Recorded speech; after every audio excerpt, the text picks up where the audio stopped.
நடிகர் சூரிய அவர்கள் இன்னும் சென்னையில கார்ல போறப்ப பெரிய பெரிய பில்டிங் சில பில்டிங்லாம் பாக்குறப்ப காருக்குள்ள கால் மேல கால் போட்டு உட்கார்ந்துருப்பேன். அந்த பில்டிங்கை கிராஸ் பண்றப்ப கால் எடுத்து கீழே போட்டு உட்கார்ந்துருவேன். ஏன் ரொம்ப நேரம் கால் மேல கால் போட்டு உட்கார்ந்துருந்தீங்களான்னு கேட்டேன். அதுக்கு அவர் சொன்னாரு, இல்ல தலைவரே, அந்த கட்டடம் வேலை நடந்தப்ப அதில் ஒரு வேலையாளாக நான் வேலை செய்திருக்கிறேன். அதே கட்டடத்துக்கு கீழே இன்னைக்கு நான் என்னோட BMW கார்ல போறேன். காருக்குள்ள சூரிய இருக்கலாம், ஆனால் என்னை வாழ வைத்த பில்டிங் முன்னாடி எப்படி நான் கால் மேல கால் போட்டு உட்கார்றதுன்னாரு. இதுதான் சூரி, இவர்தான் சூரி, இப்படித்தான் சூரி.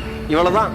நீங்க யோசிச்சு பாருங்களேன், ஒரு டிரான்ஸ்ஃபர்மேஷன் அப்படின்னு ஒரு வார்த்தை இருக்குல்ல. நான் அண்மையில ஒரு காலேஜ்ல பேசுறப்ப சொன்னேன், டிரான்ஸ்ஃபர்மேஷன் அப்படின்னு ஒரு வார்த்தை. இப்படி இருந்தவர் இப்படி ஆயிட்டாரு அப்படிங்கிற டிரான்ஸ்ஃபர்மேஷன். அதுக்கு பெஸ்ட் எக்ஸாம்பிள் யாருன்னா சூரியன் தான்.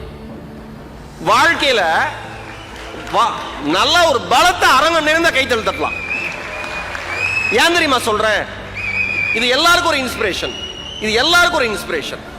அண்ணன் சொன்னார், நடுவில் ஒரு தடவை போன்ல பேசிட்டு சொன்னாரு, நான் அவரோட சின்ன பையன், உயரத்துல சின்னவன், வயசுல சின்னவன், இன்னொன்னு அடையக்கூடிய உயரம்ல நிறைய இருக்கு. அவர் எங்கேயோ போயிட்டாப்ல, ஆனா மதிக்கிற பண்பு இருக்கு பாருங்க.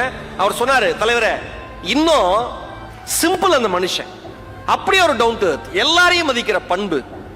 ஏன் மாமன் அவரு அப்படிதான் அந்த குடும்பம். இப்ப அண்மையில எந்த இதுக்கு நான் போட்டிருந்தீங்க, ஃபேமிலியோட ஒரு வீடியோ போட்டிருந்தீங்களே, எதுக்கு? தீபாவளியா பொங்கலுக்கா?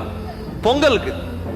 அப்படி குடும்பத்தோட ஒரு சும்மா நம்ம குடும்பத்துல இருந்து தனியா இருந்துட்டு மாமன் அப்படின்னு ஒரு படம் எடுத்தா கரெக்ட் ஆகாது. அந்த மனுஷன் குடும்பத்தோட இருக்காரு, குடும்பத்துக்காக இருக்காரு, அண்ணன் தம்பிகளுக்காக இருக்காரு, உறவுக்காக இருக்காரு. இப்படி ஒரு ஆள் மாமன்கிற படத்தில் நடிக்கிறது தான் சிறப்பு. அதுதான் பெரிய விஷயம்.